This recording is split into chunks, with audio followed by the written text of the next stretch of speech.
You learn from mistakes, you learn from tough times, you learn, like, they're the best lessons that stick you for life. RexAfrasiabi is a trusted legal partner specializing in commercial and property law, helping estate agents and mortgage brokers achieve success. I'm a lawyer, but don't judge me on that. I'm fortunate enough to be the principal of 2 law firms. I'm keen to understand, how have you seen real estate change over that period? Real estate has evolved and changed so much during that period. Not so much real estate itself, but what goes around real estate in terms of technology, in terms of communications and the like. But Success is a very personalized view on life, and I think just being happy is hard enough. You can be a victim or you can use it as a strength. I had a fear of failure as well, 100%. The greatest learnings anyone can have is through. He co-hosts Real Estate Renovators and advises industry leaders on strategy, complex litigation, and business growth. I did a lot of networking stuff to grow it. Initially, you have to have a conveyance. If you want to buy properties in 5 different states, you probably have to find 5 different lawyers. You want to try to limit. You can't avoid human error, unfortunately. Yeah. Don't blame your people for your lack of systems and processes. You can't scale a business that hasn't got systems and processes. Where big dreams meet bold action.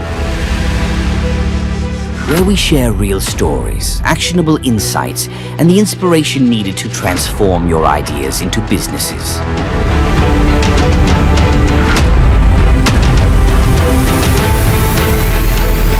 Are you ready to turn your ideas into success and be an inspiration to others? Join Inspirepreneur. How are you going today, Rex? Fabulous. How are you? I'm doing well. Thank you. Thank you so much. Thanks for coming. Thanks for having me. Rex, so for those who are seeing you for the first time, right? I Lucky. know you because you're an amazing human and you're really good at what you do. Thank you. Can you just introduce yourself to the people and tell people who you are and what you do?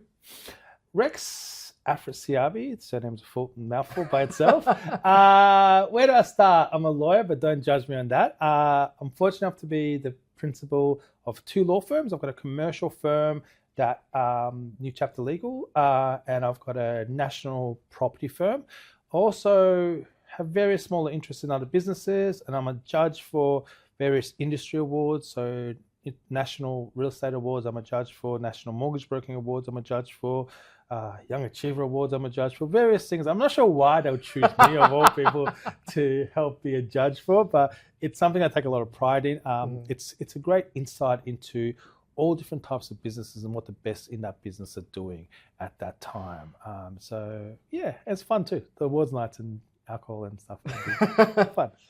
From the outside, it looks like, you've made it, right? You're successful, you're very talented, and all that kind of thing. Thank you. And for people, people might be thinking, well, that's just Rex. He's lucky he's been given this opportunity, right? Right.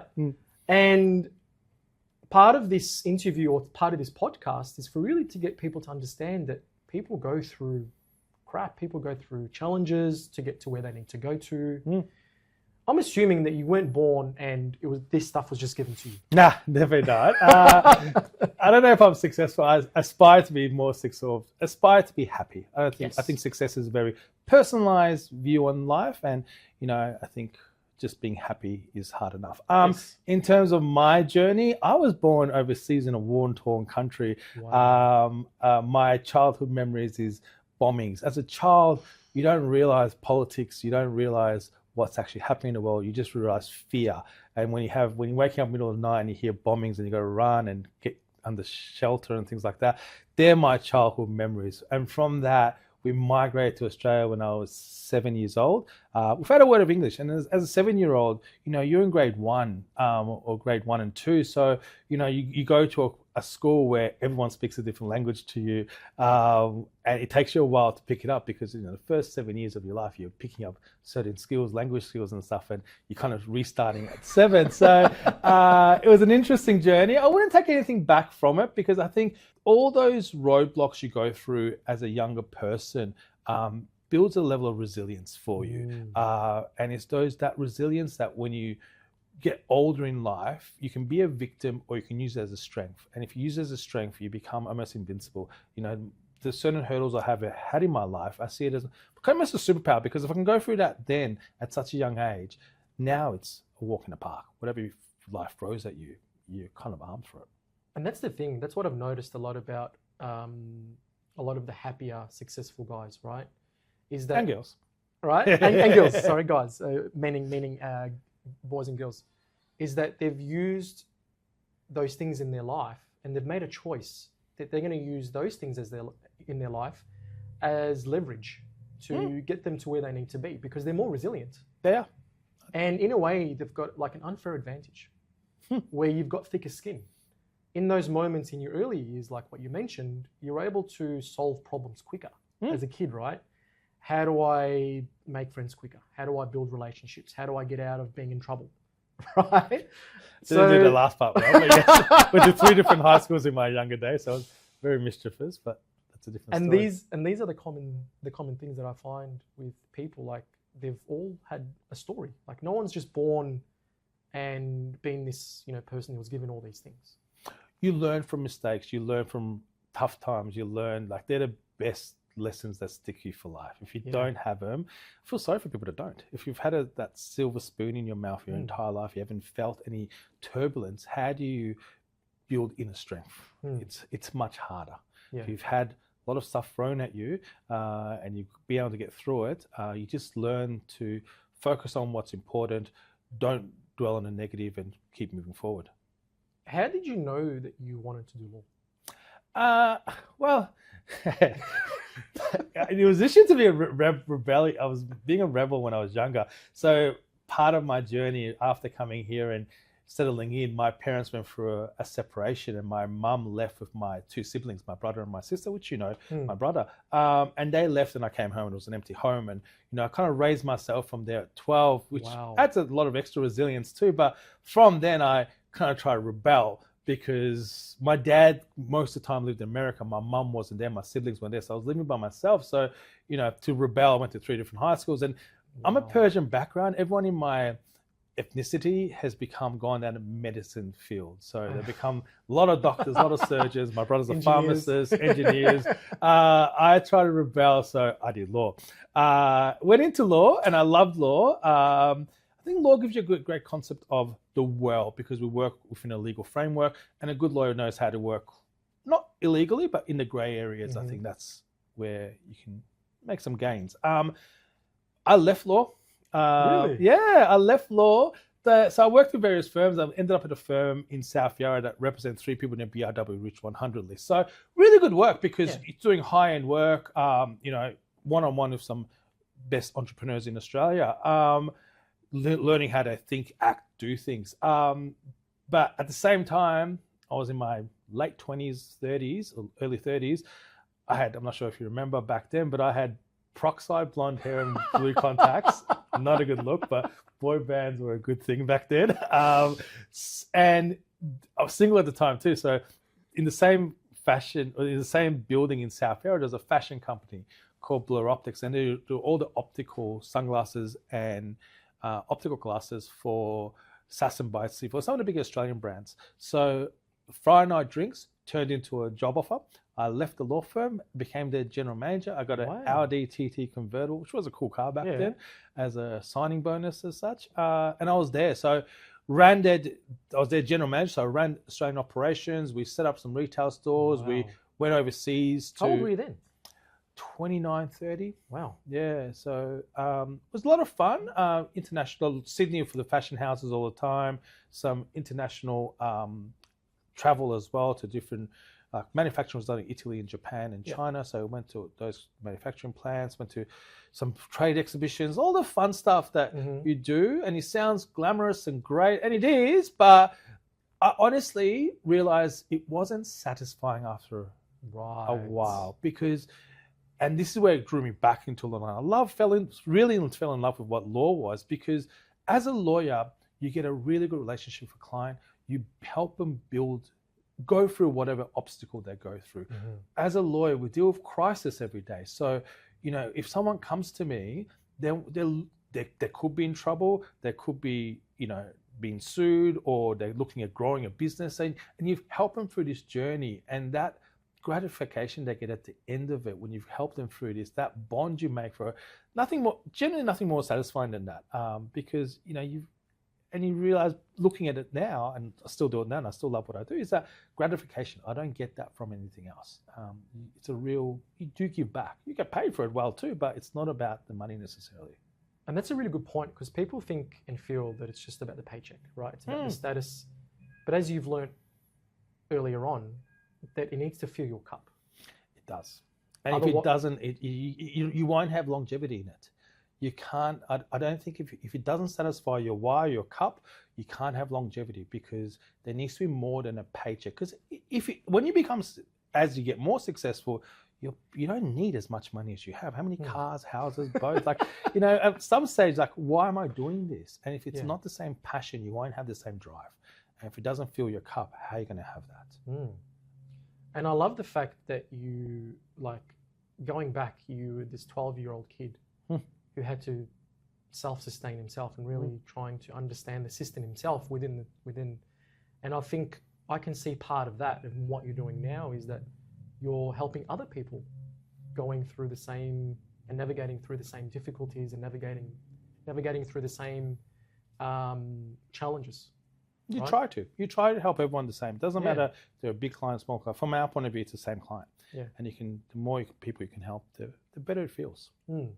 So you came back to law, yes? Came back to law, and at that stage, I set up my first law firm. It's probably over 20 years ago now that I set up my own first law firm. I grew up in Doncaster, as you did. Yeah. So I set up my first law firm in Doncaster. Initially, there was a transition period. So I worked at the fashion company, told the CEO and the board that I want to leave, and they helped me transition out. So I took annual leave and I worked one day on my own law firm, 4 days then, transitioned out where it was basically full-time at the law firm, and they were one of my first clients afterwards as well. So it was done amicably, I think, very amicably. And then my first office was in Doncaster, if you... I remember. Yeah, recall. A friend of mine had a real estate office on Doncaster Road. And then him and his dad built an office on top of their office on Doncaster Road, 702. MA Legal. I had a business partner, M, and within 6 months he got a job offer to go work at Optus. So it was an amicable departure as well. He wanted to be a legal counsel for Optus. Fair enough. He had family. Setting up your own business at the start, it's not. It's a bit hard. So set up from then by myself, and 20 years on, here we are. Can you take me back to the time when you made that leap, right? Going from a GM position into law and starting up yourself. For a lot of people, that can be so overwhelming, right? A lot of self-talk will creep in, how am I going to do this? I don't have clients. I wasn't even practicing. Right? Yeah. I'm not good enough. I'm scared, overwhelmed. People are going through those things, those thoughts now. I really want to get out there. I want to do my own business. I know that I can really offer something. Can you just share what you were going through and how you overcame those? Yeah, great question. I think the biggest part is fear. Yes. Fear of failure. I think it's the biggest part of it. And I was guilty of this myself, and I had a fear of failure as well, 100%. And that's why I chose a business partner to do it, not on my own, but do it with someone else. Right. And I was fortunate enough that, he found some other opportunity and left, but I should have done it by myself from day one. Not that he's a great person and a great lawyer, but, we weren't doing the same things from day one. So it was smart, but I didn't want to take that leap myself because I had the fear, looking back at it now, and I've said some other law firms and other businesses I've since, it's a lot easier second time around, but the first time around is very fearful. And I feel like a lot of people, myself did it as well, find a business partner, not because of necessarily they're the right fit. They don't sit down and map it out what their strengths and weaknesses and how this could work better, but it's more comfortable to walk down this road holding out someone else's hand. Right. And in hindsight, I was lucky that it didn't work out that way, but I was more fortunate going out on my own. But that initial fear is probably the hardest to get over. And then when I set up in their business now, I do a real, not a clever, but I plan a bit better now. Sure. So I look at where I want to be, roadmap it. If you have a clear roadmap, the uncertainties are gone. So I think fear comes from uncertainty. What's going to happen? What's going to happen? But if you roadmap it out, what are my strengths? What are my weaknesses? What do I want to be in 12 months time? What do I need to get there to? If I want to get to this much revenue, for example, what do I need to on a monthly basis to get there? How do I gain clients? What's the low hanging fruit? Like road mapping it out, eliminate some of those fears and the uncertainties, and just being committed to it. Once you're committed to it and you see it through, it always works out. How did you get your first, say, 10 clients? Was it door knocking? Was it picking up the phones? Was it, saying to family and friends, hey, if you've got this, come work with me? What are some real life examples of what you did? Back then, it was a bit different, I suppose. Back then, I did a lot of networking stuff to grow it initially. So I attended BNIs, business networkings, and I started catching up with. So if I did any file, I did on any matter, so the first 1 or 2 files, whatever I got, if it was a real estate transaction, I'll reach out to the real estate agent and talk to them and try to build a rapport with them and try to get more leads from them. If it was an accountant, I'd say, we just worked on a matter, let's catch up for a coffee and see if they can refer more of their clients to me or whatever the case may be. So I try to build my network out because 20 years ago, it's not the same as it is today. I think today is a very different marketplace. I don't think you need to do that. I think today today's business person is a lot more fortunate. They have a much easier way to grow a business with some branding. And I think what we were touching brief before the interview started was about personal branding and the fact that a lot of professional services don't do much personal branding in Australia. I think there's this tall poppy syndrome where they don't want to be seen out there because everyone wants to bring them down. It's, unfortunately, sometimes the Australian way of doing things. But today, if I was going to set up a business, and I do have businesses today, I'm very, and if anyone follows me, you see I'm very active on my branding. And my branding is not, I'm a commercial lawyer. I'm very, not a shotgun approach to marketing or branding. It's very niche. I'm a lawyer for real estate agents. And being that niche, you attract the exact client you want. If you put it out there, it comes to you. Using today's examples, right? If you were to start your business again, is this the same move that you would do? Or would you try and figure out what you like first and then niche? Or would you be like, I'm really interested in this subject, like this very specific subject? Depends on the type of business you want to do, in my opinion, first and foremost. I mean, if you're find your passion first and foremost. If you don't have your passion, if it doesn't fill your cup, you mentioned earlier, I don't think you should do it, not for a paycheck, because you're going to have these rocky roads. And if it doesn't satisfy you, you won't go through it. You'll quit, or it won't be as satisfying. So once you find your why, depends. So I've got a brand new firm that I've started, as I'm sure we were speaking about earlier. I found a hole in the marketplace, and I've tried to fill the hole in that marketplace. That firm is very different to my other firm. The other firm's got a lot of personal branding. The bond, which is the hole in the marketplace I found, is there's 600,000 property transactions across Australia every year. Every property transaction. This is the new venture. This is a new venture. Can you tell me a little bit about that? Because this is sort of like the second version, right, of you going from the GM into your first venture. Yep. And how long has this venture been going for? 2 years. Can you talk to me more about this venture and like how you saw it come about, and talk us more about this. I'm a judge for certain industry awards, mortgage brokers and real estate agents. So I do a lot of work with mortgage brokers and real estate agents. They're commercial work. Yes. They're buying businesses or entering franchise, whatever the case may be. And being a judge for their awards, I see how advanced prop tech, their technology PCs, and how advanced the mortgage broking fintech technology is compared to law tech. The technology around lawyers is so primitive. Real estate agents and mortgage brokers need property lawyers to transact. If they don't have a contract, they can't sell a property. Right. The moment they engage a lawyer, they're kind of left in the dark. Our technology doesn't provide updates to them. So they've got to rely on the lawyer to get back to people, or if they refer a client, for the lawyer to call them in a timely manner and get contracts ready and stuff. And some lawyers are great at doing that, but there's no national presence. Despite being such a large industry, it's a $2.2 billion industry, there is not a national presence in this industry. Wow. I found that it's a pretty good opening. That every other service industry, if you think pharmacy, if you think real estate, if you think mortgage brokers, there's always a big player that has a 15 to 20% market stake. Right. Real estate, Ray White, Harcourts, like, Yes. you know, pharmacy, Chemist Warehouse, My Chemist, like if you think of any service industry, Mhm. there's a big powerhouse in there You're that right. has a national player. If you think conveyancing, there is not one. That's true. And there's not even one that can do service a client nationally. Because if you want to buy properties in 5 different states, you probably have to find 5 different lawyers. So, and our technology, having a law firm for 20 years, it just doesn't exist. So I recruited first and foremost. I wanted to find the right people to be my business partners, to be able to grow something, to be a national leader. Why is doing this important for people? Like, why is it important It's a for the market to necessity. have it? You have to. So at the moment, it's a necessity for anyone that buys or sells a property. They have to have a conveyancer. So how are they doing it now? Is it longer? Is it harder?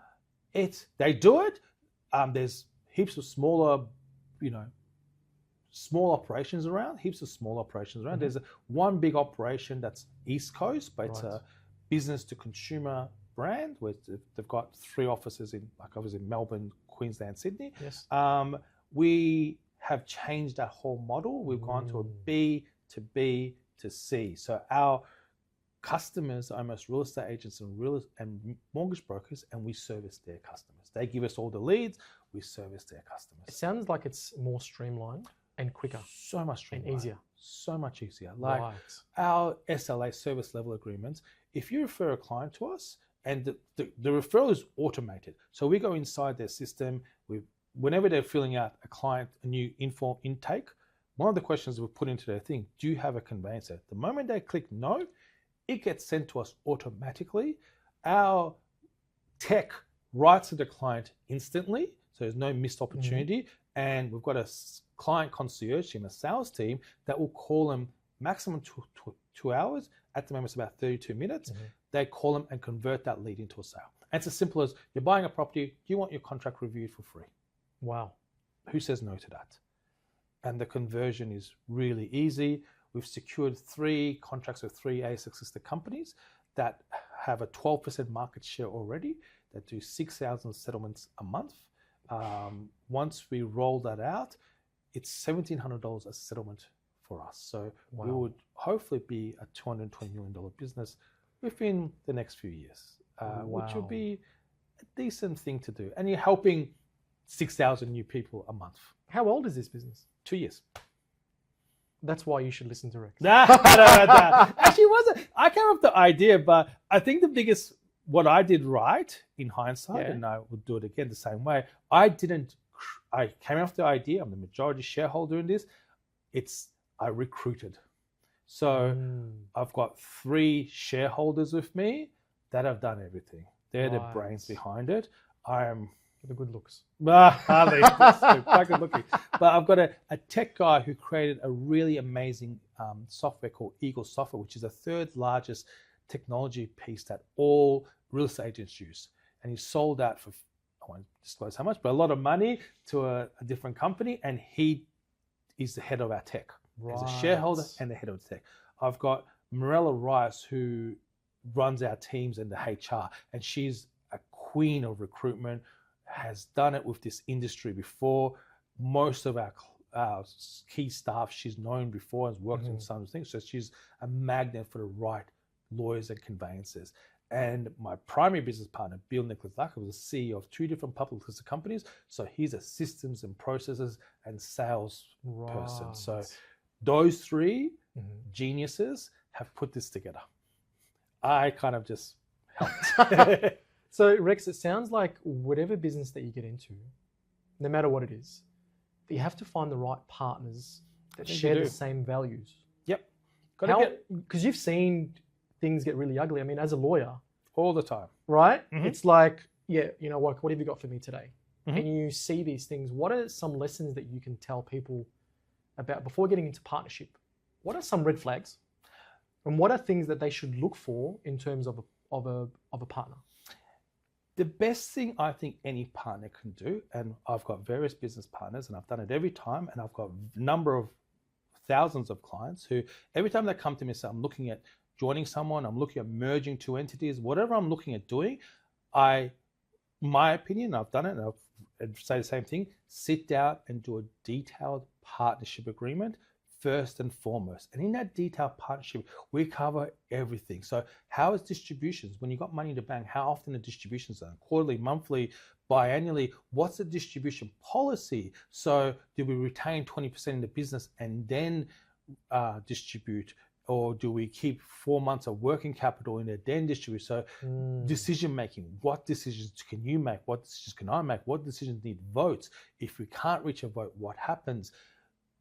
Defaults, such as if you go for a divorce and it gets really nasty, can I just buy you out, or does the whole business get dragged through? Like, we go through every possible scenario. If you go to jail, if you like anything you could think of, goes through this. If you want to sell out, what's the mechanism? How do you sell? You have to offer it to me first before you'll offer it to someone else. What is the price? How often? If I can't afford to pay you straight away, is there vendor finance provisions built into your partnership agreement? If that's all covered, by the end of it, you're going to know if this person can be good with you. Right. And you picture it straight away. When you go through it all, like, no one thinks of all of this when they get into a partnership. It's right. like, it's like exciting. It's like rainbows and lollipops. They think of all the good things that can happen, but they don't think, and this is their rule book, hopefully never gets touched. Yes. I think business disputes happen not always from bad intentions. It's from misunderstandings. Right. There's $1 million in an account. I'm 50%. I thought I could take $500,000.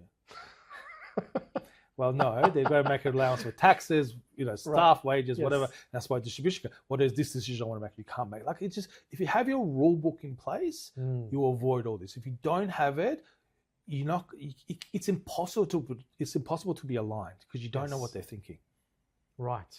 So successful businesses, I think, go through that detail initially. It takes 2 or 3 hours, sometimes longer, to go through it and really nut out how it's going to work. And you cover all the bases, and by the end of it, you're going to have a phenomenal business relationship, or it's not for you. This person and you can't see eye to eye on these things. Yeah.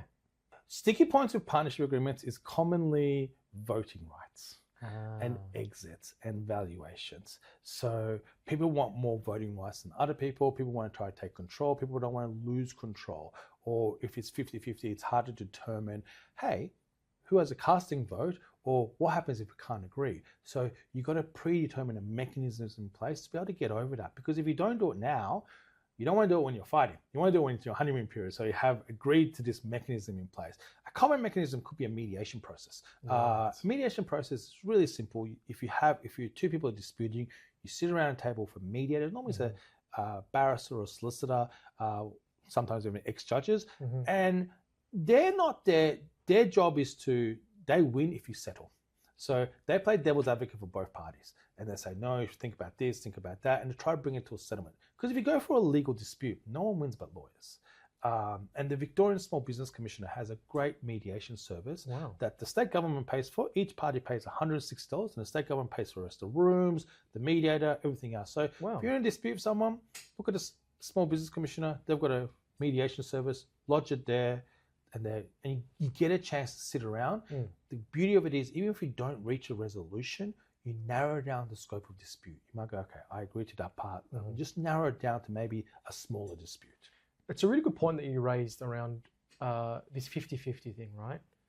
So in my limited understanding, right, if it goes to court, if it's 50-50, there's no real, is the point of someone going 49-51?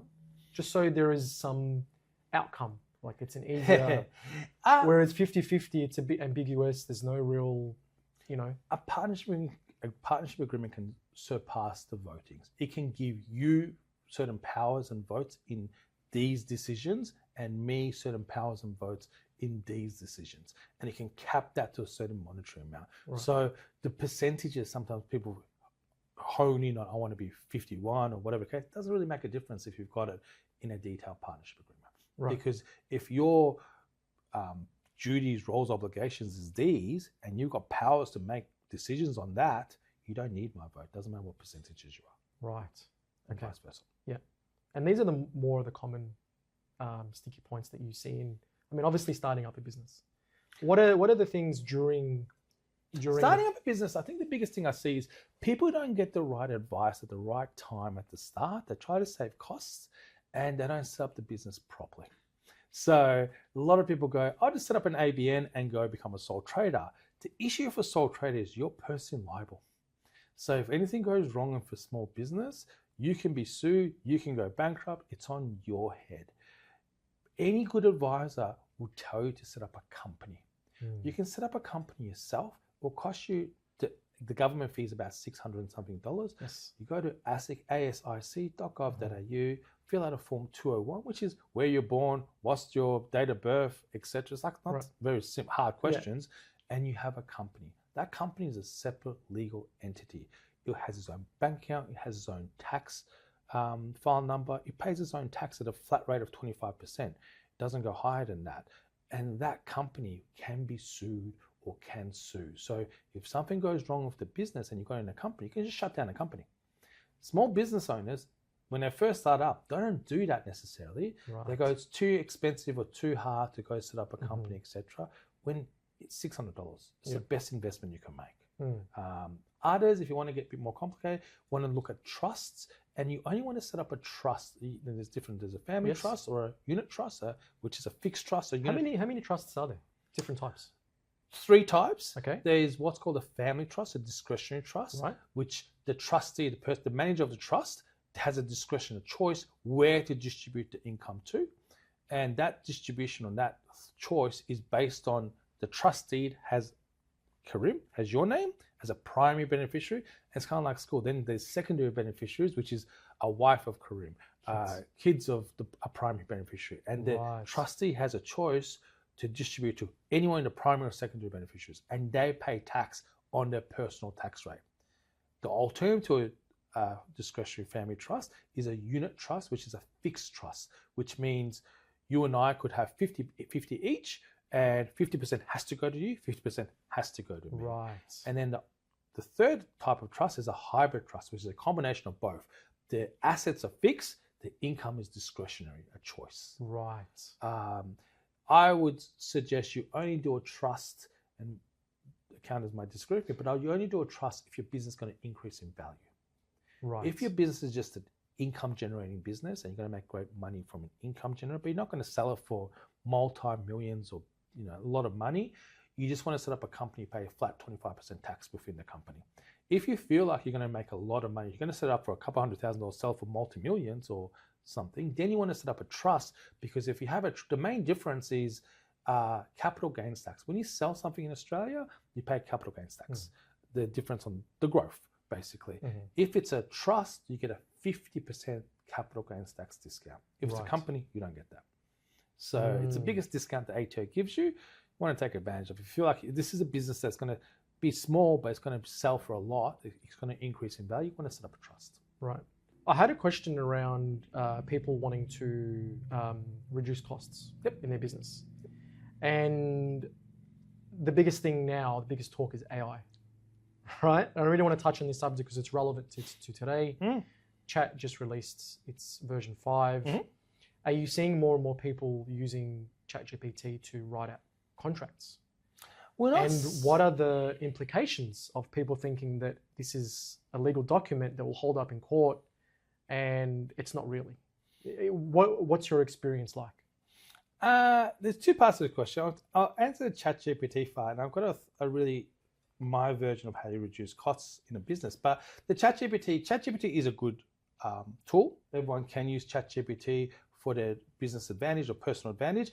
It's what you feed it. And you've got to be very specific about what you feed it. And if you don't know what should go in there, you're going to miss something. And you've got to be mindful that ChatGPT might give you a great agreement with relevant laws, not for Australia, but for a different country. So it's a very tricky thing. If it's valuable to you, get it done properly and spend an extra little bit of money. Or if you want to save costs, if you're it's still valuable to you, get ChatGPT to do it, but maybe get a lawyer to just read it and identify what's wrong with it.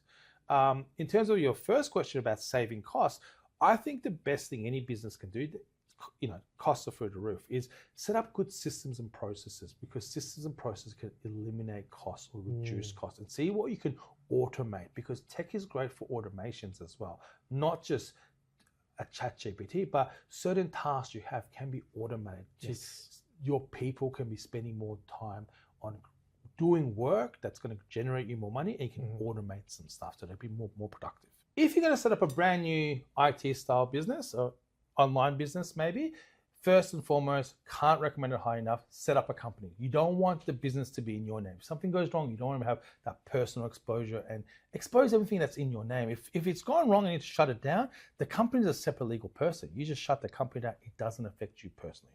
Most important.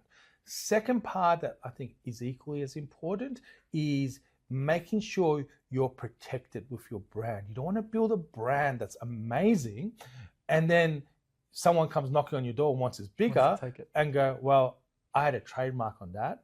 I want a percentage of your profits since day one, and I'm going to take it off you. And you're going to restart.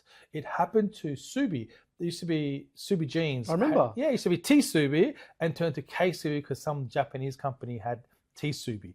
And they lost a lot of money and to restart the whole thing. And they were doing really well. So, a trademark gives you that intellectual property rights, and you don't want to grow something that you can't keep, or you don't want someone knocking on your door tomorrow once you've set up a great business and go, give me the profits.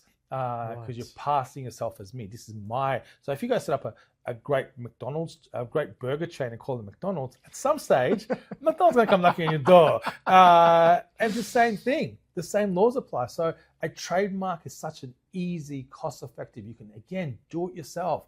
ipaustralia.gov.au.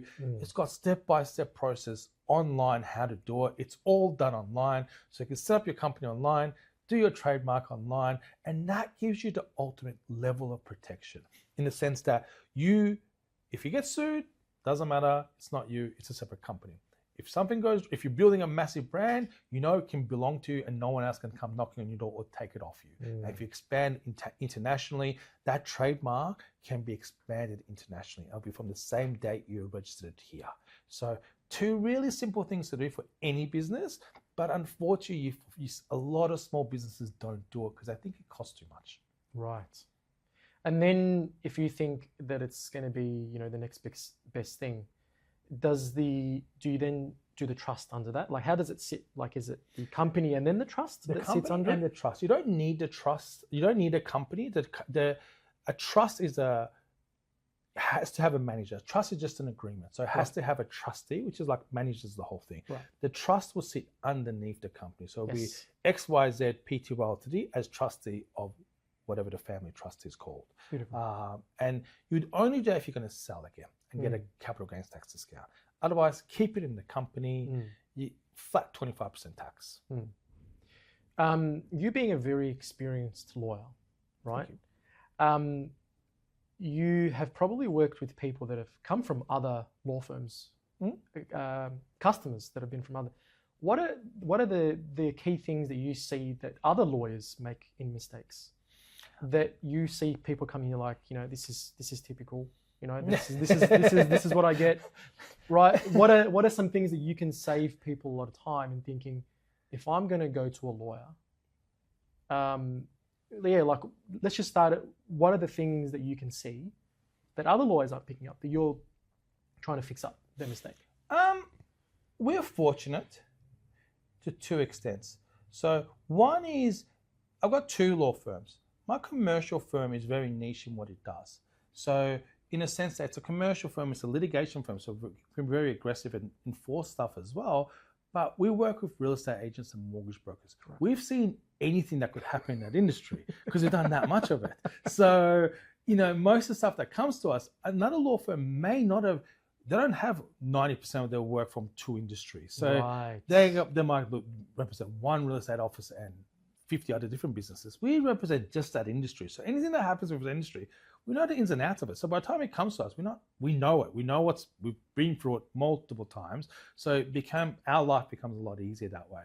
The property firm is different again too, because the property firm is automated. A lot of it is technology. It's simple things like if you ever buy or sell a property, a normal law firm sends you a questionnaire. Fill out this questionnaire. And in the questionnaires, if you're buying under a company, you've got to answer like 7 questions. If you're buying, we've got a decision bot tree. It's like when you're filling something online. It's like it's got an info, it gives you all the information on what this question is. And if you're buying in your personal name, not in a company, you never have to answer the company questions. It just streamlines it, makes things easier with information tabs to go, this is what it means. And if you're computer literate and you can't do it, you call our staff members, or they'll call you and they'll gauge if you can do it or not. They'll walk through it with you online, as opposed to someone giving you this long questionnaire, then someone else retyping it onto the system. It's all, once it's in there, a lawyer verifies that becomes a source of truth, and that gets pushed out to all the documents. So we're not retyping things and having spelling errors or any sorts of errors happening that way. So that automation pieces can really help improve things, because if you don't have it, and we created it ourselves because it's not out there, it leads you to human error. So you want to try to limit. You can't avoid human error, unfortunately. Yeah. People are human. Humans are humans. But you can, with use of tech, and I think you can reduce it. How have you gone through failures? So people that are wanting to start their business, people that have started their business, I'm assuming that you've gone through times when you've lost. Yep. When you failed. Yep. And I don't think people talk about that enough. They're just seeing the glamour, they're seeing the Instagram famous, they're seeing the success, but they don't really see all the other stuff. How can you tell us about times where you've felt like I have to start again, or I failed, and how did you go through them?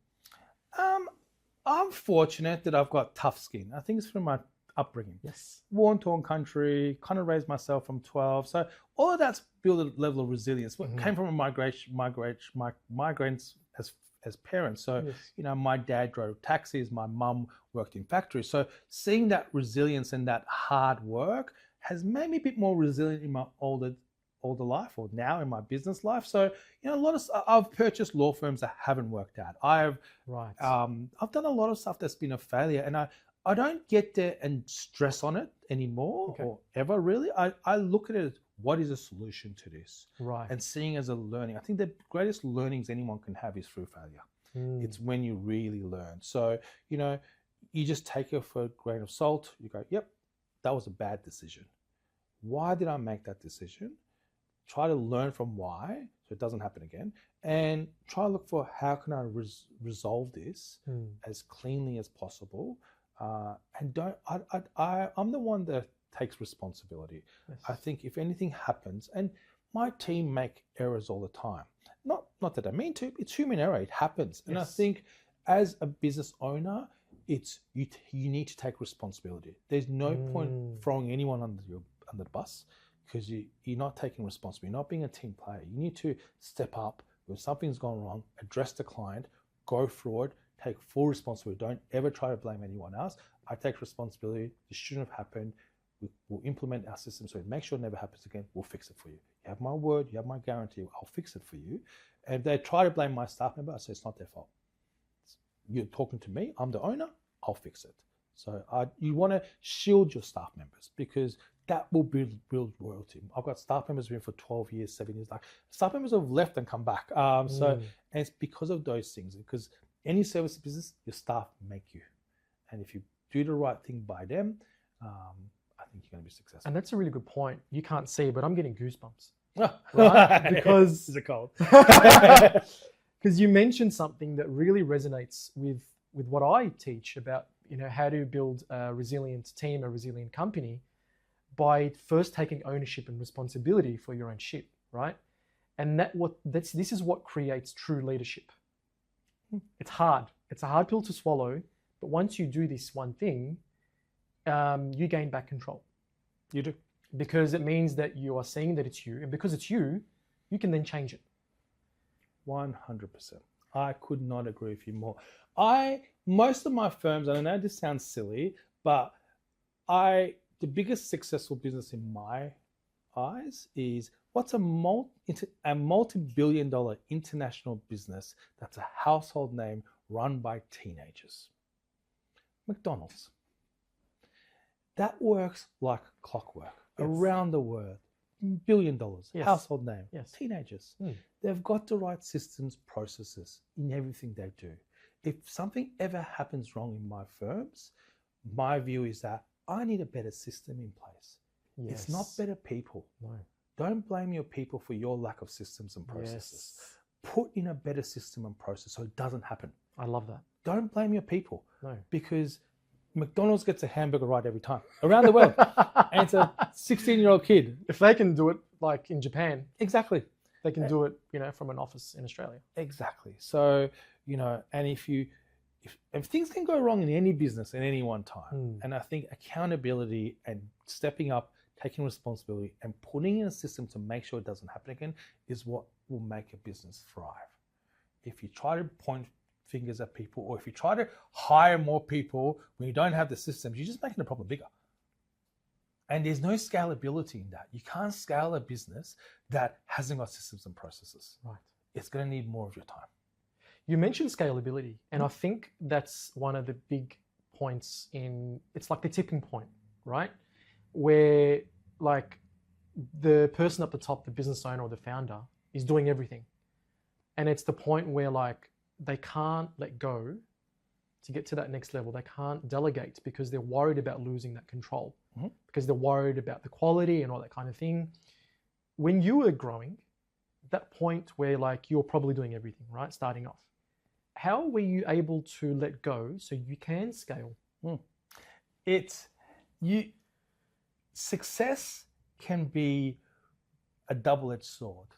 It can be your biggest killer, in my opinion. I generally mean that. If you're ultra successful, your phone's ringing all the time. Yes. You're doing everything. You're constantly addressing clients. You're doing everything. And if you fall into that trap, you'll burn out. No one's going to have longevity. It will always burn you out. The only time you can get around that, in my opinion, is if you set up systems and processes and be able to delegate. So you need to automate and delegate your Did you tasks. find it hard at the start to be like, I need to let go? No and one I need teaches to... you how to delegate. And I think the hardest part of, and I try to teach it to my staff members all the time, because as they grow, they need to delegate. Yeah. And I think the hardest part about delegation is it's easier to do it yourself. Yes. It's harder to delegate. Initially, it's easier to do it yourself than to delegate. Yes. And I, with them, and I do with everything that I do personally, there's this, and you're a mind person, so you probably can resonate with this, but Sigmund Freud, pain and pleasure. Yes. Very simple concept that still works for me. If I'm talking to my team to teach them, they're taking that next step, to become an associate or something, then you delegate, and they're associating delegation with pain, they'll never delegate. Right. Because your human instinct is to avoid pain at all costs. And if it's painful to delegate, I've got a deadline, it's going to take me so long to teach this person, they're going to, stuff it up anyway, I have to then do it, it's pain. They'll never delegate. Then I need to teach them to reprogram their mind. And it's as simple as people want to do the right thing. You're not being a team player. You're not helping them grow, and you're hindering yourself. You've got to reprogram their mind to think, me not delegating is pain, more painful than me delegating. And the moment that clicks, they'll delegate. And just getting them to do it, because no matter what systems, processes, whatever you have in place, if the person associates that with pain, they won't do it. And how did you do it first? Like, how did you sort of let go and say, I know this is going to be probably harder for me because they're going to make the mistake. I went through the pain, right? Because I couldn't do much. I nearly came to burnout because I was so busy. I couldn't do everything. So I had to learn to delegate. I went through the pain myself and it clicked. Yes. So now I'm in a position where if I'm working, I'm not doing my team's justice. I've got about 60 people in Bond, and I've got 20 people or so in New Chapter. If these 80 people need to be working, otherwise, what are they going to do? I can do everything as good as them, maybe better, some would say. They would probably say that. I don't know if I would say that, but I need to bring in the work and delegate it out. So they're all busy, and I need to teach them how to do things. If I don't do that, I've got 24 hours in a day, as everyone does. So if I can't do that, I'll know I can't replicate myself 80 times. No. So, and that's the thing with burnout, is that people are like, I don't have much time in the day. I'm tired. These are all clear signals that they need to delegate because you've only got one person of you, right? Like you've only got one Rex, you've only got one whoever it is. Is it the mindset shift?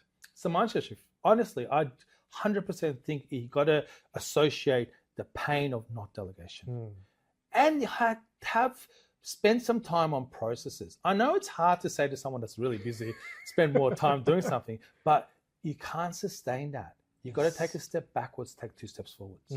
So you've got to maybe say no to a few clients initially to set up some systems in place, teach your teams how to do that job, to delegate it, try to maybe automate some stuff. Technology these days can automate a lot of stuff for you as well. Once you go in there, then you can take 3 steps forward because you've got a McDonald's. You've got a small part of a McDonald's in one arm of your business. And then you once you realize how successful that could be, you can replicate, do different arms of parts of your business. You mentioned, I see, like I can just sense and I know, right, that leadership is very important to you. And you've probably come across different types of people over the years. How are you seeing this generation that's coming through, right? How are they different?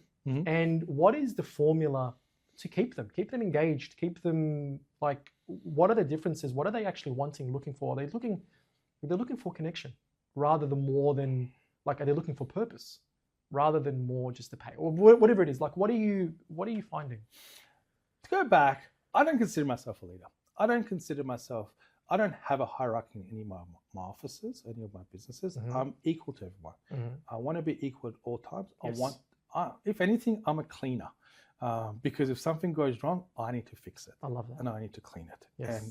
And I want them to be comfortable to come and talk to me about anything, anytime, and for me to be there. I want us to have a family environment. And the only way that works is from the top down and comes back up. So if you treat everyone the same and you take your time to not just talk to them about work, what's important to them. And what they need for their life. It may not be money, it's time, it's balance, it's coming in later. Doing those little changes to someone's life makes a big difference to their life. And not any 2 people are the same. So if you try to do the same mold on every single person of your team, it will never work. You need to spend some time and listen. People want to be heard. And I don't think a business owner that's focusing, a business owner shouldn't be necessarily working inside their business. They should be working, and I know it's a cliche, work on your business, work on your business. What does that mean? Your people are your business. Right. Recruitment is your business. They're your internal customers. They are. They're your best customers because if they're happy, they're doing your external customers are happy. So, I think a good business owner, I don't call them boss or leader, but a good business owner spends that time on their business, including spending some valuable time within your team members to see what they need, what they're missing. You need to hear them out. They've got great ideas inside your business that can help grow your business. And I think, succession planning, I think a lot of people don't do this because if they want to grow and you want to grow, hiring the right people to step and help you step into your shoes helps you all grow quicker. There's some key roles in every business that you should make them partners. It doesn't have to be 50-50. It could be a small percentage of a partnership of your business, but that's a vital role within your business and it's been looked after well. Make that person a partner so it grows with you. What about the newer generation? Are you noticing any difference? Are you like within their values, what they really want, and how are you keeping them? Because this is a topic. Yeah, it's a big topic, I think. The new generation, and we've got a few, so I'm mindful of what I say, because but the new generation is different to our generation. Okay. I think the new generation have got a lot more access to things. They're a little bit more, I don't want to call them entitled or not hardworking. They can be very hardworking, but they've got more access to the world. They're more worldly, so they feel like they can accomplish more. They're more driven. Rightfully so. And rightfully so. Yeah. So because of that, I think some people take the view that they're entitled, they don't work hard, they just know what they can achieve better. Yeah. And you need to work with that and give them roadmaps, clearer roadmaps. Because if you try to treat them like someone that's an older generation that doesn't necessarily think, I want to be, the next Steve Jobs tomorrow, or the next YouTube star. If you give them a roadmap within your organization, they're very loyal to. They're the same people. They're just a bit more worldly than an older generation that didn't have this exposure. Yeah. So just treating them same way, but hearing them out and seeing what they want to accomplish and see if you can help a roadmap for that. Can you just tell me again? So you mentioned that you're not really concerned. Like, obviously, money is great, but it's not the main factor. Money's never been a driver for me under any circumstances.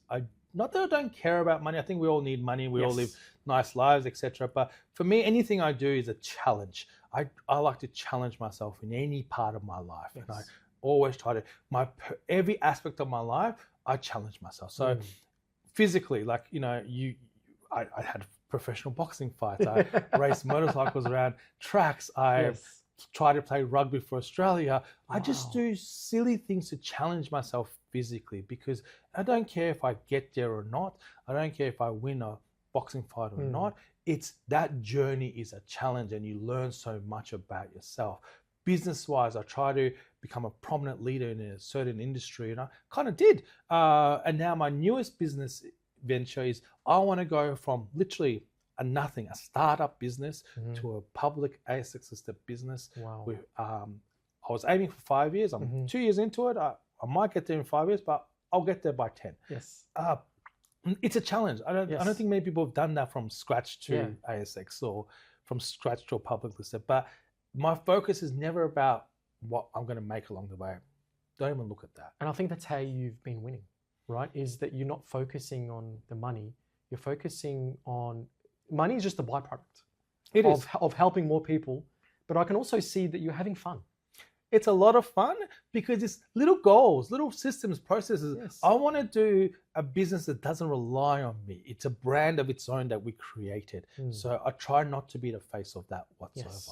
I just want the business to generate itself, to be able to automate itself, for the team to get the glory of it all. And it's a fun thing to do. And I think this is what business owners miss out on, is that they forgot to have fun. They forgot why they're doing it in the first place, and they forgot that it doesn't need to be a chore. It doesn't need to feel like a grind, that they can have fun doing it. And if it doesn't feel like fun, then they probably can't last in the first place. They can't, and it doesn't fill their cup. Yes. If something's filling their cup, or they're being too harsh on us, I think we're the biggest bullies of ourselves. And we feel like, I've done so well, but there's no point compare yourself to the Joneses or to someone else or to who's on social media or whatever. Just look at your life and your journey and enjoy the journey, because it should never be about the destination. It's that journey, and the little accomplishments should be celebrated, and life should be celebrated. It's precious. It can end. You could get a disease, get hit by a car. It could end. And if you're worried about someone else or focusing on something not your own success, and success is subjective. It's you can be successful. It doesn't mean you got money in the bank or nothing. And I think today for you, because I know you're a father. I am. Right? I am. And that's what I've learned along the way, is that even for me, I'm a father of 2 and 3 coming up, is that this is real wealth. This is real success, is to be a present parent. Be a really good role model for your kids, spending time with them, connecting with them. Kids never care what money you make. Kids never care what you drive, what your status is, nothing. All they want is time with you, uninterrupted time, because that is a bond. Yes. And if you can't appreciate that as a parent, and I don't mean in a disrespectful way, I think you could be failing your kids. Yes. Because if your focus is on, hey, I need to make more, I need to do this, I need to do that, and not giving them their time, what are you teaching them? That something is more important than them? And I don't think any parent thinks that way. Yes. They're probably thinking, I'm doing all this for them. So I can provide, but providing it's upside down. Exactly. I think providing is time. I pick up my kids at least one day a week from school. I love that. And I don't care what's on, because nothing can be as important. And if people can't appreciate that, in my opinion, people will treat you the way you let them. Yes. So if someone says to you, what are you doing? Going, mate, if you shut it down, if they go elsewhere, they go elsewhere. I don't care. But they don't. And people always treat you the way you let them treat you. And if you're firm about your, non-negotiables, people will respect that. I love that. Relationships are interesting. I think I failed at relationships, unfortunately. I think my younger self was not focused enough on what's important, truthfully. I think I wasn't present for my oldest daughter now when she was younger because I was not giving the time I talk about now. And I've been through 2 divorces, unfortunately. Great friends with both my ex-wives, speak to them daily. We have children, so it's a great relationship. But older self, looking back, there were mistakes. There were mistakes that I made. How do we deal with disagreements at home with your partner? With my partner, not sure I'm the right person to ask this. I've been through 2 divorces. And I think one of my mistakes in life is how I was a partner and how I was a father when my daughter was younger and with my ex-wife. I think, and I have nothing but lovely things to say about I've been married twice, but both my ex-wives, and I still speak to them often, and they're amazing people. I'm blessed to have been married to such amazing people. But I think looking back, one of my mistakes in life is I didn't take time to enjoy the journey. I didn't take time out to devote to my family. My goal-driven self was too focused on growth, too focused on business, to the detriment of home. And as you get older, you realize that that's not a way to live.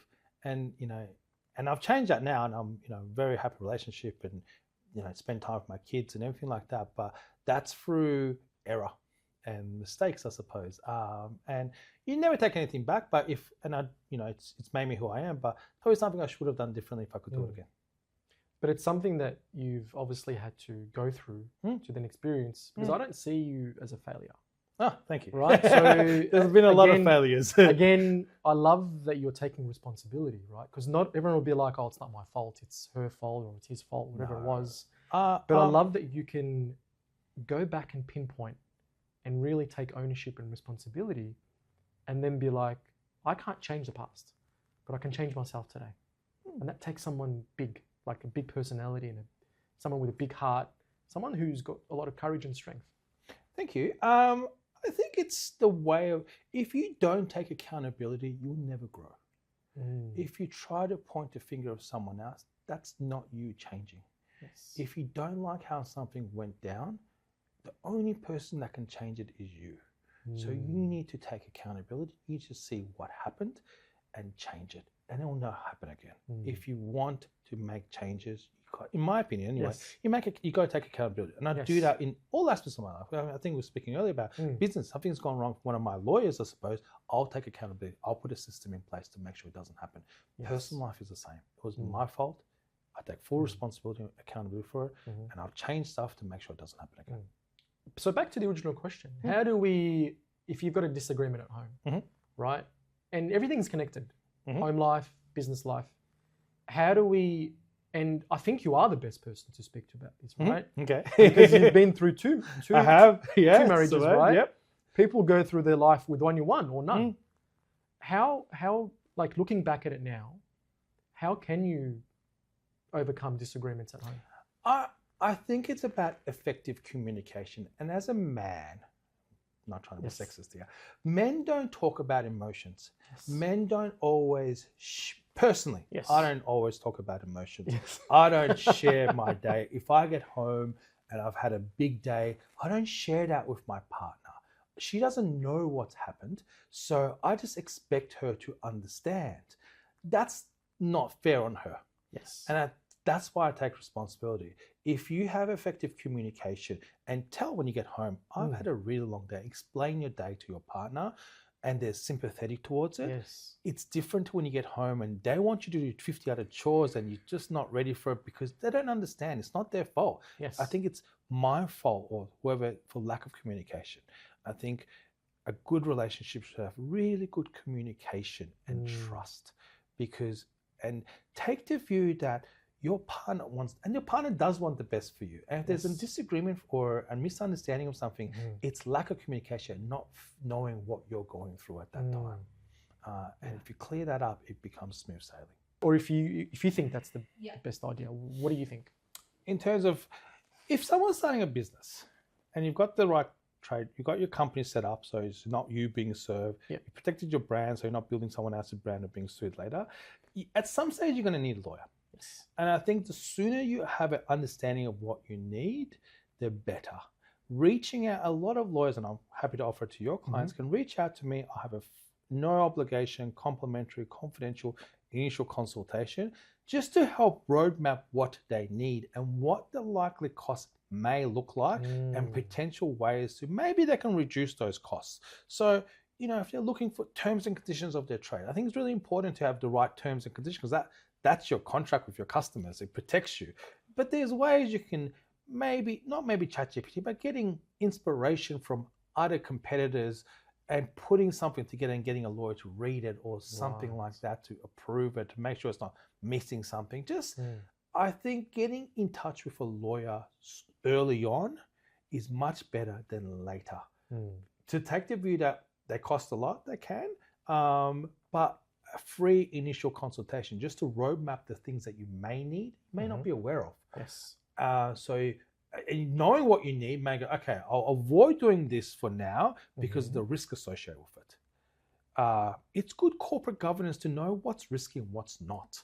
So you can maybe avoid getting the riskier stuff to protect yourself and your business until you can afford it. I love that. That's very helpful, and that's very generous of you to offer. Oh, absolute the pleasure. audience. Absolute pleasure. Appreciate that. Always. And I think people that make their insecurities hinder them, focus on them. I think your focus becomes your reality. I try not to focus my insecurities, not to stray from across, but if I'm insecure about something, and everyone's insecure about something, if you say you're not insecure, you're probably lying to yourself. But if I focus on my insecurity, I feel like that becomes my reality. If I focus on my strengths and that becomes my reality, and the insecurities fade away. Because most of the time, I know what I figure in my insecurity is probably a lot worse in my head than anyone else's head. It's made up. It's like you've made up your own story about how people perceive you. You have. And if you focus on this insecurity, I feel like it becomes bigger. If I focus on something that's a strength, that becomes bigger, and the insecurity kind of fades away. Yeah. Did you have a role model that you think, oh, okay, well, I'm wanting to aspire to be like them, as a positive way of? I wish I did. I have a lot of great people in my life that inspire me just with the humans they are, but I've never had a mentor or a role model. And one of the, and don't ask me how I know this, but one of your role models is Superman. Is it? I don't know. Did you like Superman growing up? I did like Superman growing up. I did like Superman and Batman growing up. Right.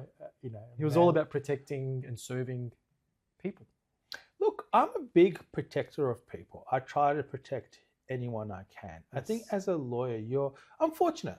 I get called in when something's gone wrong. I deal with crisis every day, and it's my job to protect my client in whatever way I can. So, it's kind of becoming a superhero in a legal way. Yeah. But you do because, and that's rewarding. It's satisfying. I do the same with my team. Something goes wrong, I jump in. I'm the cleaner for that reason. My next 5 years, this is going to be the fun 5 years. I think this is my legacy 5 years. I think I've come to the stage in my life that I've finally kind of understand things. I kind of understand myself a lot more. I kind of understand what I like and what I don't like and how to communicate a lot better than I did when I was younger. Bond is becoming my legacy, I suppose. I want to take this company to, a market leader in conveyancing. We've got the contracts in place now. All we have to do is roll them out, and it will become, a company hopefully large enough to list on the stock exchange.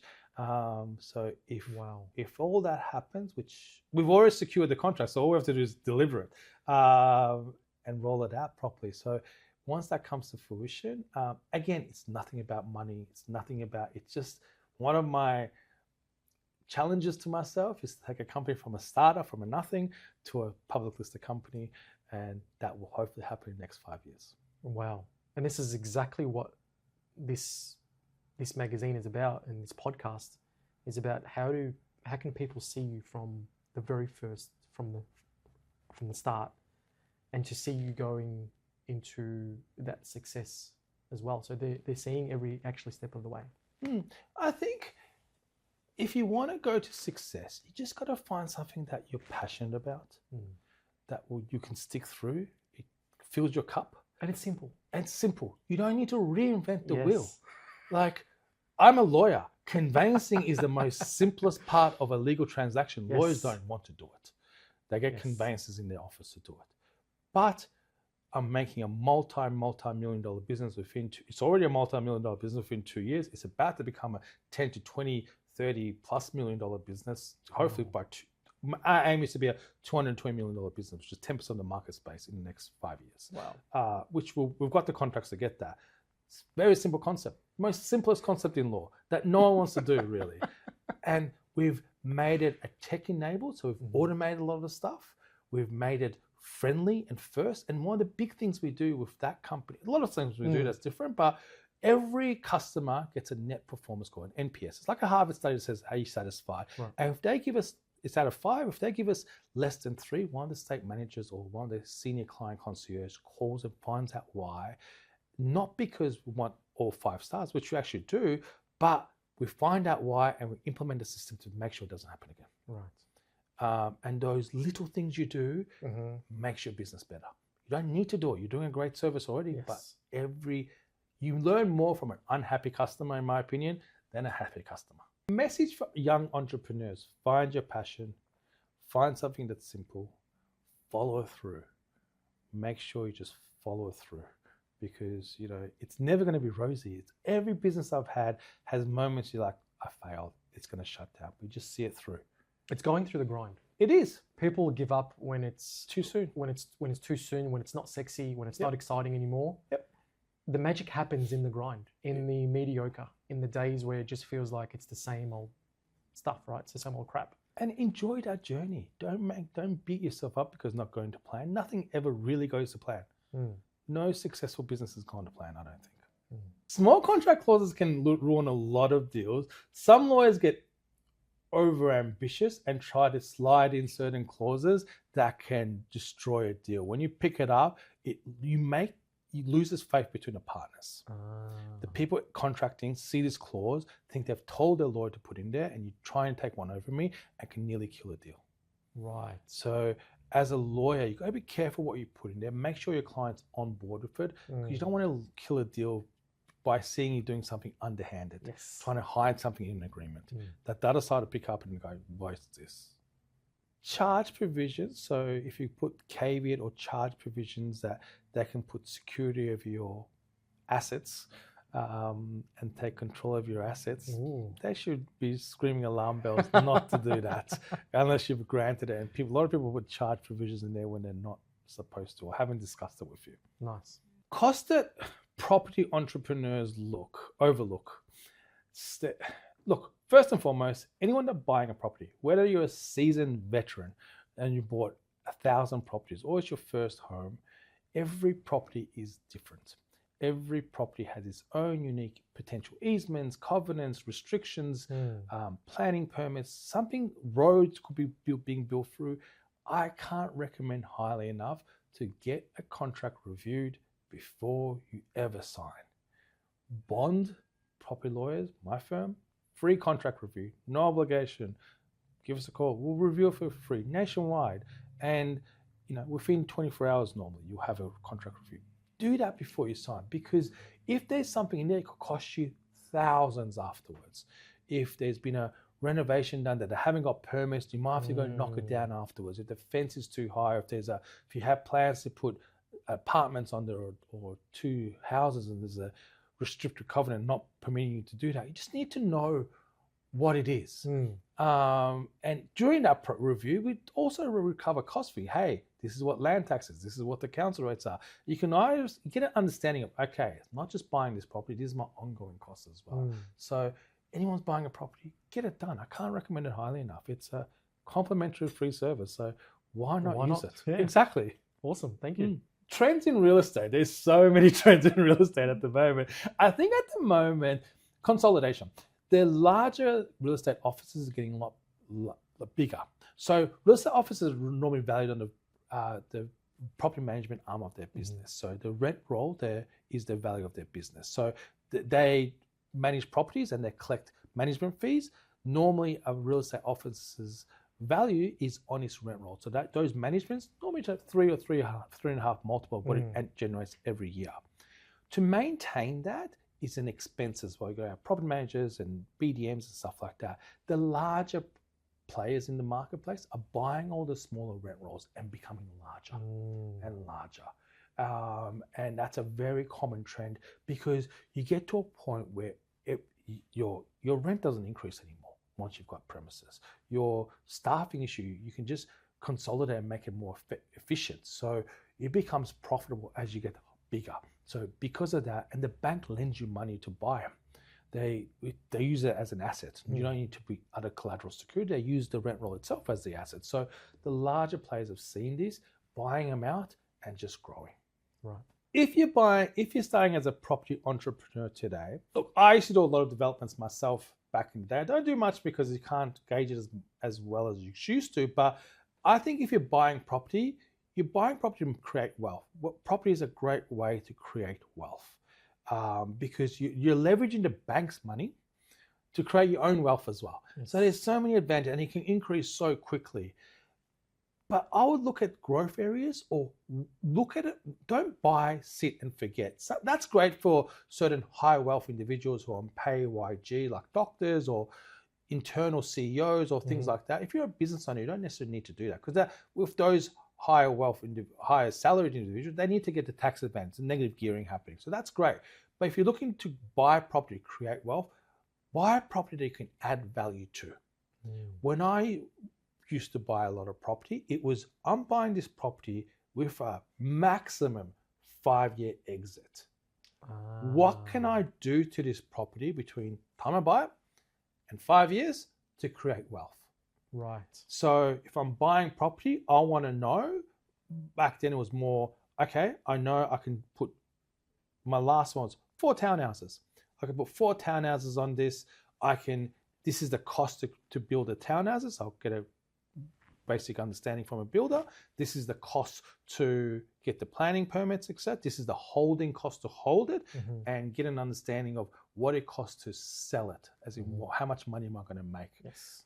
Do a quick feasibility. If I'm buying it at $1 million and it's going to cost you $1 million each at the end of it, so $4 million, there's going to be holding for 2 years. What's that costing me in interest rate? There's going to be a building cost between this period as well. There's going to be stamp duty and other holding costs, land tax, etc. at the start. What am I actually making? And doing a feasibility, go, okay, if I'm making 20% or more, I will do it.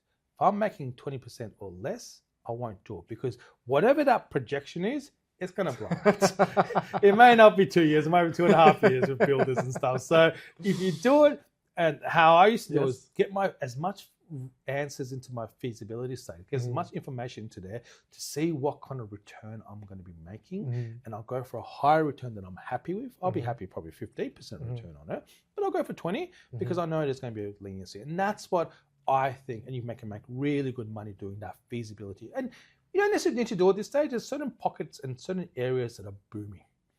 There's what's called a Ryder report.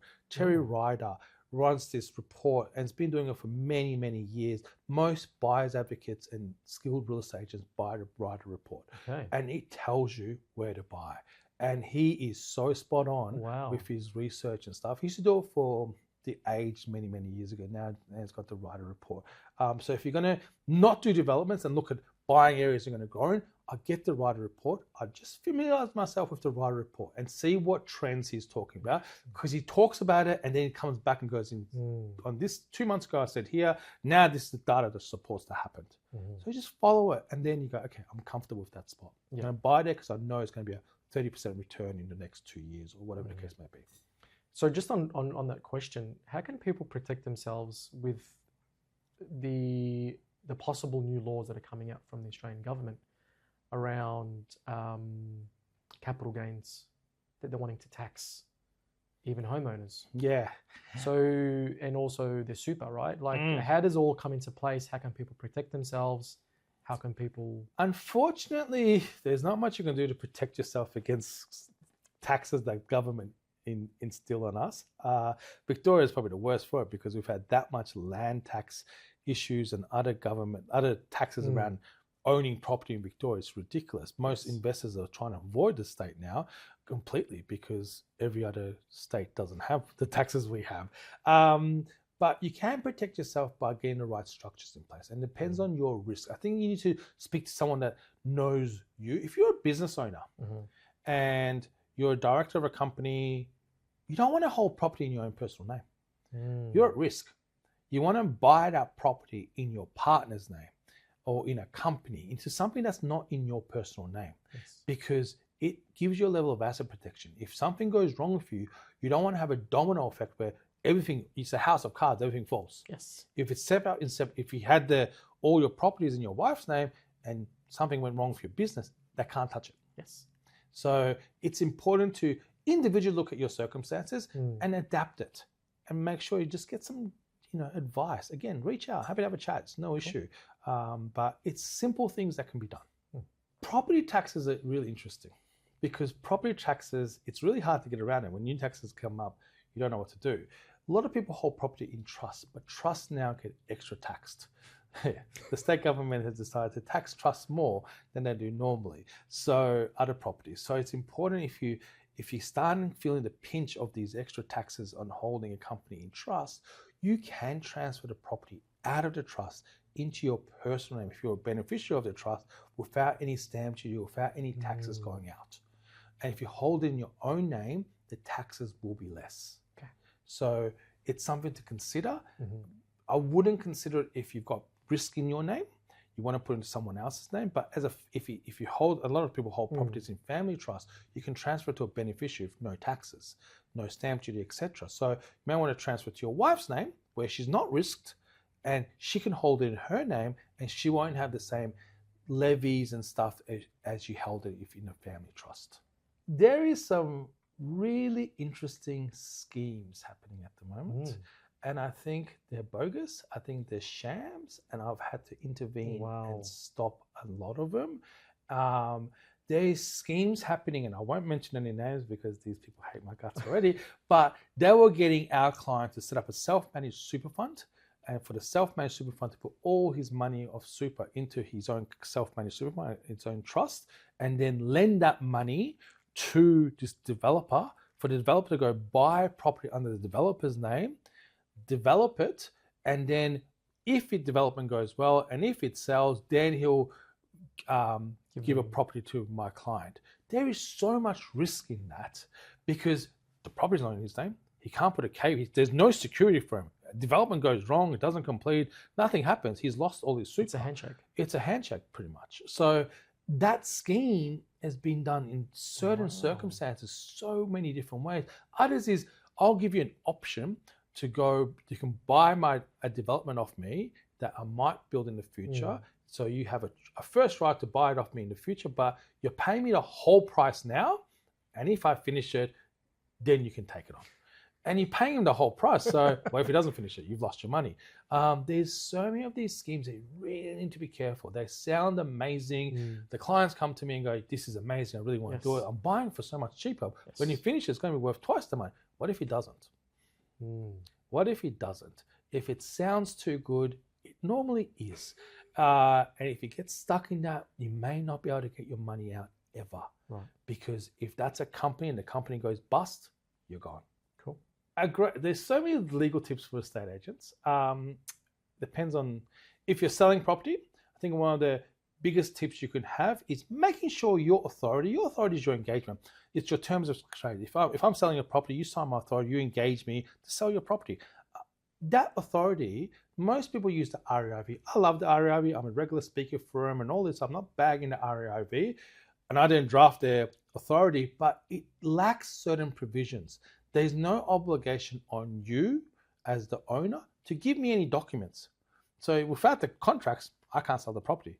So if you change your mind and don't give me documents, I can't sell your property. There's no obligation on you as the owner to give me access to your property to go show people through it, to be able to sell it. And there's also no obligation on you that if I have sold it, that you guarantee to pay me. So, and if you don't, I can put a caveat on your property. Make sure you pay me. These little extra clauses will make the agent's life so much easier to be able to get the right documents, show the property through, and make sure they get paid. 3 or 4 extra clauses in a standard area of your authority will make a world of difference to an agent's life if the client becomes difficult. Not that you would, but if a normal client becomes difficult. I like that. Thank you. 3 moves that have helped me grow Bond to a national firm. One is we purpose-built this for estate agents and mortgage brokers. It wasn't, every other law firm is a B to C, business to consumer. Ours is a B to B to C. Our middle B is real estate agents and mortgage brokers who have to have a property lawyer to be able to transact. That middle B, we went and researched the entire market for it. What do they need? They need quick turnarounds. What do they need? They need great service. What do they need?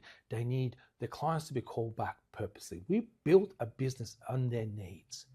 Building a business on what they need and what the customer needs makes the whole transaction more seamless and easy. Because if a customer uses us and our thing authorizes them to disclose the information to the estate agents that's involved with a mortgage broker, if there's something that's gone wrong, then when the customer finds out, the estate agent and the mortgage broker automatically find out through our technology. So by the time the customer is calling the mortgage broker, hey, I'm short on funds and settlement, I know, I've been notified, I'm fixing it. It gives that lead time and that makes it easier.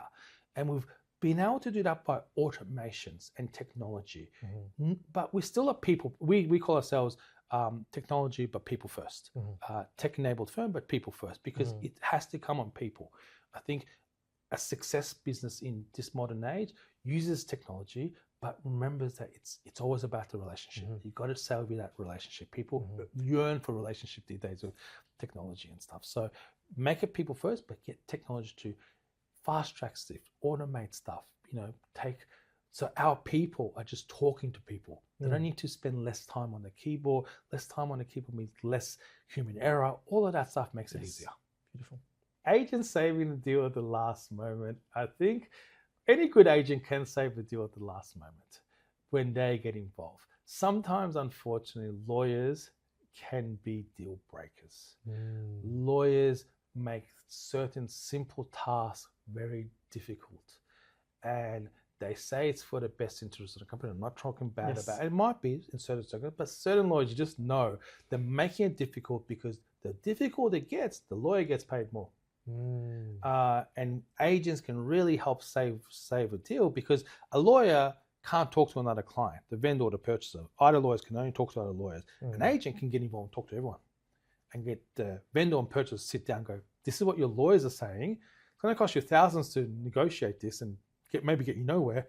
What do you guys want to do to fix it? And save a deal before the lawyers take over and make it a court case for the next 5 years, unfortunately. What if I can jump in and sort of ask you, because we need to address possibly like the negative connotations that people have against lawyers, right? They're like, lawyers, they're money hungry. They just want to bill me more time. They're all the things, right, that people aren't saying behind the scenes. Obviously, maybe they're saying to you, right, or to other lawyers. How can we overcome this negative stigma around? There's always lawyers are all evil. They're money hungry, especially in divorce cases, and all these kinds of they're wanting to wind it, make it bigger, and have more billable hours and etc. I think lawyers have always had a negative connotation to them. I think lawyers have this element of fear, unfortunately. When you go see a lawyer, you're in trouble. You may have been sued.